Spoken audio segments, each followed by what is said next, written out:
សួស្តីពុកម៉ែបងប្អូនទាំងអស់គ្នាដែលចង់បានប្រភេទពូជស្ពឺផ្អែមបងប្អូនអាចធ្វើការកម្មបានណានេះខ្ញុំ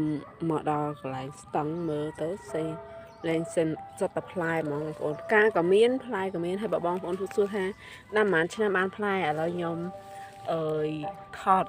ឲ្យបងប្អូនមើលនេះអត់មានគិតបានផ្លែបានខែបានអីទេគឺចេញផ្លែហ្មង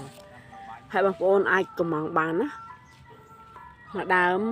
25,000 រៀលទិញ10 ដើមឡើងព្រីសេវាដឹកហើយនិយាយរឿងផ្កានេះណែនដើម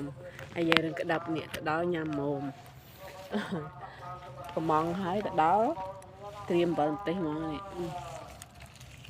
ស្ពឺផ្អែមក៏ផ្អែមប៉ុណ្ណាក៏នៅតែហូបបើបន្តិចឆ្ងាញ់ហើយដើមល្អណាបងប្អូនហើយនេះអូមួយទៀតនេះអូមើលបងប្អូននេះថតខាងក្រោមឲ្យមើលវិញបងប្អូនថតដោយសារតែឃើញផ្លែហ្នឹងញាក់សាច់ទេនេះអូយទុំទៀតបងប្អូននេះទុំហើយនេះទុំហើយបេះទៀតទៅឲ្យខ្ញុំអូយទុំហើយនេះទុំអូបងប្អូនអើយផ្លែធំនេះបើគ្នាមានដីដល់ថាដីវានេះស្អីយ៉ាងដីតូចគឺនិយាយដាំតដីនឹងផ្លែធំប៉ុណ្ណាទៅលោកបើដីមួយញិចហើយនៅតែផ្លែធំនេះបងប្អូននេះហើយជាភេទស្ពឺផ្អែមបងប្អូនឆ្ងាញ់មែនតើបងប្អូនអាចធ្វើការកម្មបានអរគុណ